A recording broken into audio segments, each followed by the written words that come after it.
Salut à tous la team et bonne journée à tout le monde. Sauf à ceux qui pensaient que je m'étais fait dégommer et qui m'ont dit bien fait, ça te fait du bien, ça t'apprendra. Ça m'a rien appris du tout.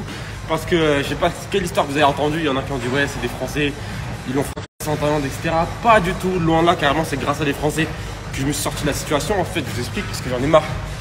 En fait bien sûr on est des personnages publics donc forcément notre vie privée finit sur les réseaux. À la base cette histoire moi je voulais pas en parler. Je voulais pas que ni ma tête en son sur internet. Ça arrive, peut-être que ça arrivera dans la vie, on sait pas de quoi demain est fait.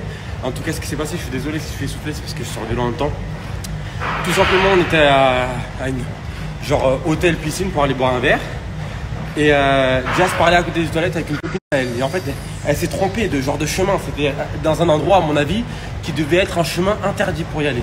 D'un coup il y a plein de sécu qui sont arrivés vers elle, commençaient à l'agresser. Hey, t'as pas le droit de rester là, etc. Mais en criant. En fait aujourd'hui je me lève, je préfère raconter moi-même l'histoire. Pourquoi? Parce que j'en ai marre de voir sur internet des on dit comme ci, comme ça. C'est moi, ma parole, ma bouche, c'est à moi que ça arrivé. Donc qui mieux que moi ou Jazz sait ce qui s'est vraiment passé et les Français qui ont été sur place. Bref, les agents de sécurité, etc. ils commencent à s'exciter, ils arrivent à 3 sur Jazz, 4 et sa copine elle lui dit bah ok je m'en vais. Moi quand je vois ça j'arrive, je dis hey, calmez-vous, vous êtes en train d'agresser ma femme sans aucune raison, je sais pas parce qu'elle est à un mauvais endroit mais il n'y a pas de panneau, il n'y a rien qui est indiqué, elle ne pouvait pas savoir. L'agent de sécurité me pousse, ça veut dire il me pousse comme ça d'un coup. Excité, il me pousse, ils étaient 3-4 déjà là à la base. Il me pousse. Moi en retour, je ne peux pas me laisser pousser comme ça, j'ai quand même une fierté d'homme. Je le pousse, évidemment il m'a poussé, je le pousse, je reconnais mes ordres, il a essayé de me frapper directement. Direct, il a essayé de me frapper.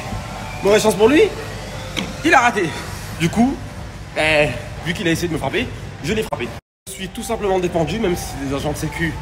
J'ai quand même le droit de me défendre. Le mec qui essaie de me frapper sans aucune raison. Du coup, je le frappe. Mauvaise chance pour lui, c'est que lui, il prend. Et du coup, après, ils n'ont pas aimé ça et ils m'ont sauté genre à 8 dessus. Mais vraiment 8. Là, vous voyez, ma tête, elle n'a pas grand-chose. J'ai des points de suture là à l'intérieur des cheveux. Là aussi à l'intérieur. On voit pas très bien parce que j'essaie de cacher au maximum. J'ai eu 11 points de suture en tout. 11 points de suture. Mais voilà, enfin, c'est juste une histoire de la vie.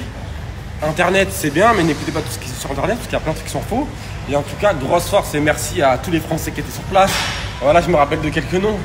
Mais franchement, merci à vous. Vous avez tous été solidaires avec moi. Dès qu'ils ont entendu du bruit, ils sont rentrés. Ils m'ont sorti de dedans. Merci à mon ref Dida. J'avais carrément perdu mon bracelet en diamant. Ils me l'ont ramené. Des Français me l'ont ramené. Donc franchement, merci. Parce que c'est vrai au quotidien, et tous ceux qui vont en Thaïlande, ils le savent. Hein. Quand tu vas en Thaïlande, on dit toujours, surtout quand tu vas à Phuket. Ouais, tu vas croiser des Français là-bas. C'est des Français relous, mauvaise mentalité.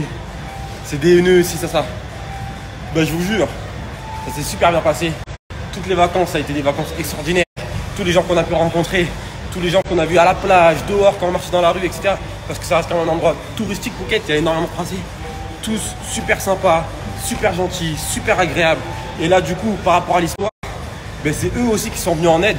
Et franchement, merci à eux, ils étaient au moins 10, 15, je ne me rappelle même plus tellement c'était dans le rush de l'action.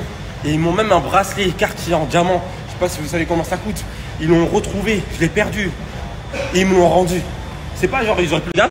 Ils auraient pu dire, ah, tu l'as perdu, ils auraient pu le garder. Non, super honnête, super tranquille. Merci. Voilà, merci. On est ensemble, la famille. Donc voilà, maintenant au moins vous avez la vraie histoire. Je peux reprendre ma vie tranquille. Vous voyez, je suis au sport. Tout va bien grâce à Dieu. Et toujours grâce à Dieu. On reprend la vie. Moi, les plans, c'est back to charbon. Ça veut dire on va reprendre le sport à fond. La diète, j'ai mis Jazz aussi un peu dans le truc. Elle est motivée, elle veut faire du sport. Donc voilà, hein, on reprend un peu l'hygiène de vie à tout prix. Voir un peu tous les poteaux à Dubaï. On est sur plein de projets aussi, donc on bosse à côté.